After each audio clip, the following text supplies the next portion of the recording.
Nauria Laaininghan Pulo Fundrei Live and Works Haibasigi Matangda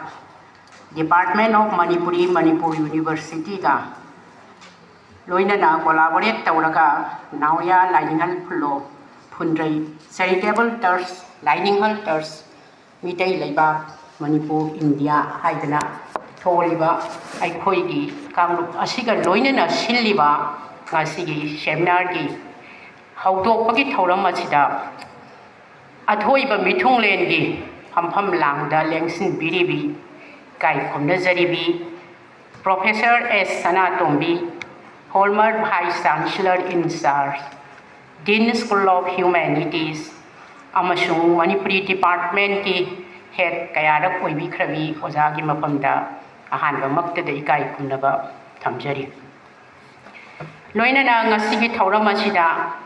Guest of honor gi Pampam Langda Lengsin Binabagidamak Hajaruwa Matamda Harauna Yabiraklibi Adugumbi Ikai Kundajaribi Professor and Pramodini Dean School of Humanities Aduga Loina Linguistic Department ki Suhet Kayarak Oibi Krabi Ozaki Mapam Dashu Ikai Kunaba Tamjari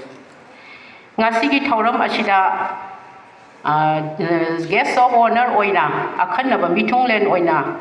Saruk Yabidamba, Professor C.I.S. Ibohal, Dean of Students Welfare, Ozagi Mapam Dashu, Ajin Batabak Tauram Ama Lady Haidana, Oza Lingbi Adumagi Mapam Dashu, Ikai Kumnaba Tamjari. Luina Ngasigi Tauramachida, Soba Tawdang Lobiriba, President Apok Maru, Sinjamai Akampat, Impalgi. Tokjong Kober, Ozagi Mapam Dashu, Ikai Kumnaba Tamjari. Ngasigi Thauram Asida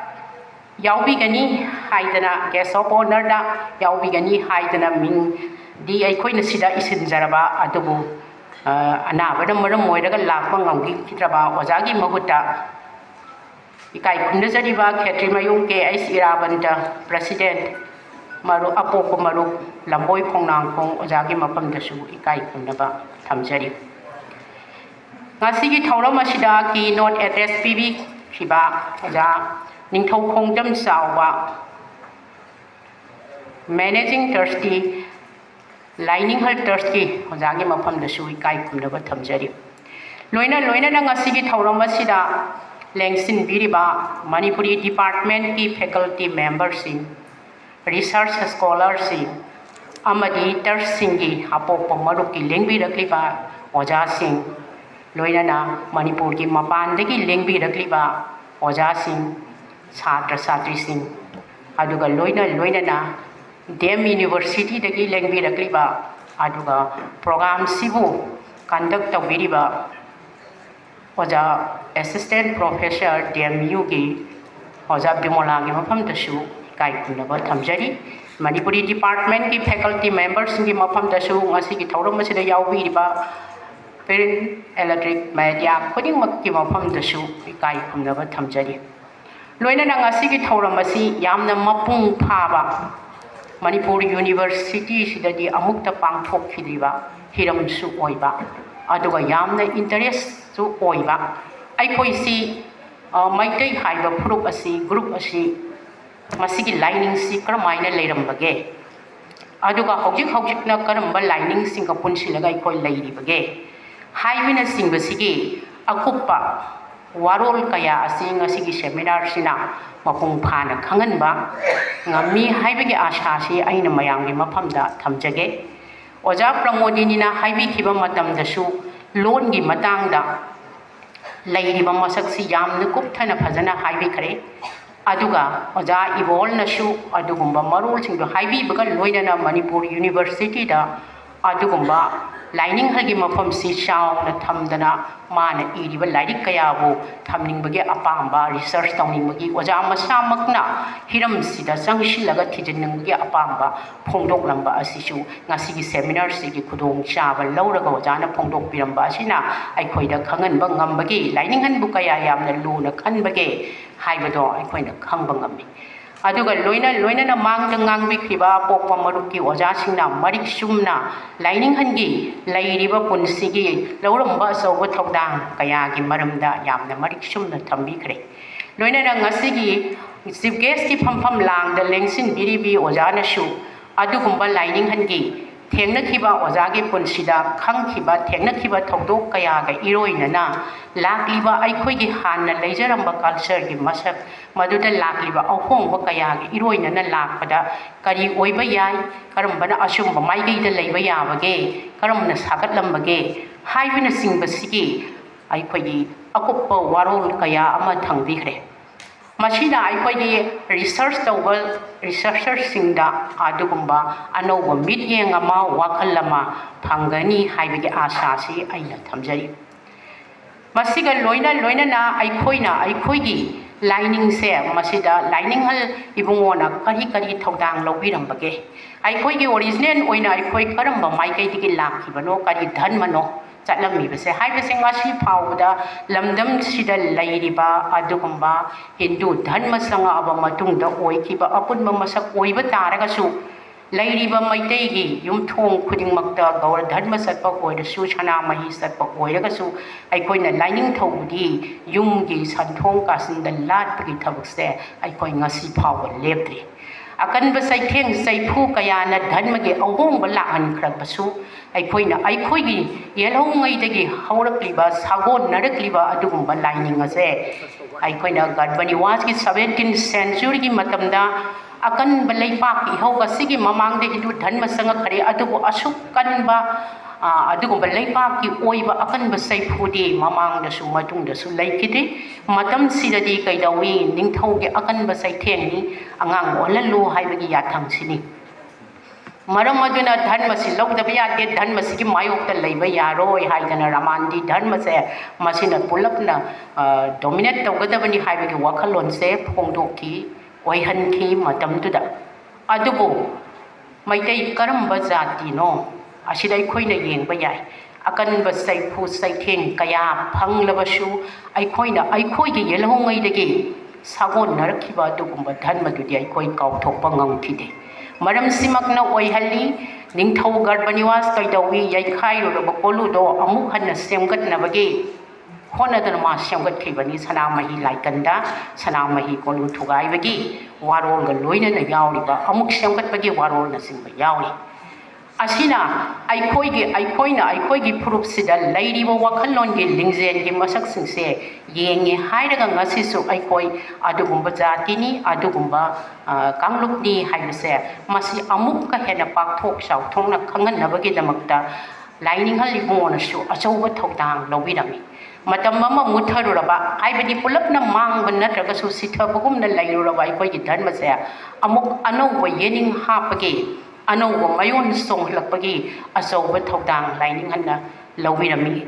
maram madunani ngasi aikoina pangthokjariba seminar asisu Laaininghan gi maphamda ikai khumnajabaga loinana leihauriba macha manau oiba aikoina mahakku ningsingjabaga loinana mahangna tawiramliba Wark sairengda warengda magi life history gi phonglaba lairik singsida aikoina thijillaga mahakse karamba miyoi no karamaina leirambano dharma haibase jati khudingmakki adumak leibang haktani dharma manadabagi jati bijati khaidoglabasu magi phurukki magi kanglukki thajajaba belief amamamda belief tudi thajaba manadaba yai tawbadabu thajabadi dharma khudingmakki chatiba miyoi mafamda leigani maming tongan na thonjarabasu aduga puriba aikhoigi arthadi kanglondi taibangpan sembiba mapu ama lei haibasidi dharma khudingmakki thamoida madubu satliba miyoi thamoida lachadana adumak lei haiba wafam sisu ai thamjaningi asigamba wakhalonse ngasai aikoi goja sana tombina libi matamda Laaininghan gi mafamda su lei haibado maduni aina Laaininghan na puthok piramliba apokpa marukki adugumba Laaning research sina loirabani haibagi wakalo Laaininghan gi mafamda leikide masi dharma sandokpa achaupa adugumba dharma shastra singsida khuthadra yengbiramlaba guru singi acharya singi wakaloni haibasi masu aina thamjage aduga khudong chaba phanglagadi apikba bo ashobana laksinba pambagi wakolon sisu leitabadi nate leiraga su aikoina aikoigi picture ba furup asigidi adugumba ashobana laksinba yaroi haibagi masakta aikoi ngasi pawa lepi sanglakliba konba dharma sisu aikoina phatte haiba yaroi maramdi dharma anisigi punsilaga aikoida anowa amaka थोलपगी फजरब मसक अमसु अखोइन उबा फंगिबनी ngasi amaga sarau maungnaurai hairaga maitai haiba kangsi semdana leirabani aikoina aikoigi asumbadudi thidoglaga thambadi aikoigi tawpham thokpani aduga magi dharma duna sina phai phatti haibagi commenti aikoina ngasi gi seminar sida aikoi kanamantana su madugi wafamdi leinadi haiba wakhalon simaga ai thamjage maramdi dharma khurimakki pandam amamamdi leiribani tawbatabu makoi kangluptugi phuruptugi hauruklaba original di aikoina confirm thoi haibasina ngasi gi seminar sida pandam oire hairaga Laaininghan asuk chawraba thogdang ama luraba senglaba tanja amada pangthok pirami lawirami haibase masimadi aikoi khuri puna kautaba ningsingba phai haiba wafam simasu thamjage aduga ngasi gi kaino sida aikoi gi seminar sigi ye iba backdrop sida aikoina maitai mayekse ayamba matamda dum hapsarabani adudi satnariba mayek kuntari asini adubu Laaininghan gi sida aikoina madugi mayek kuntari tuna hapada kudung sadaba amadi Thursday maikai dagisu kuntha taruk suba mayekta depend tawraga leibanina madugi kudung sadabadugi masakto aikoina khangjabadagi mayekse maitai mekta koi hapsadabani haibasimaga ngasi tinbiriba mayamgi mafamda sengdoksari aduna ngasi gi mathangda su seminar program mayam ama leire yamna nuaiba mapung phaba adumba paper reader singsina pabirakpa matamda su yamna mamutana makoina pagadaba paper reader sina puthokpirakani haibagi asha se thamjari paper reader singi mafamda su ikai kumnaba thamjari loina na mathangi section se hawbada thengthadanabagi damakta matang asida ai ngasi mayamgi mafamdagi loisanjanaba nolokshari Thagatsari ozabo ozana yamna marik sumlaba nauriagi amasung tungda lakadaba fishergi kaya amasu ozana thambirambagi damakta ozabo hanna thagatsari makha program makha satharakpada ngasigi board of thanks thagat waron pibinabagi damakta mingoina hangatsarabada Dr. N Sanatomba Manipuri Department Assistant Professor bu koi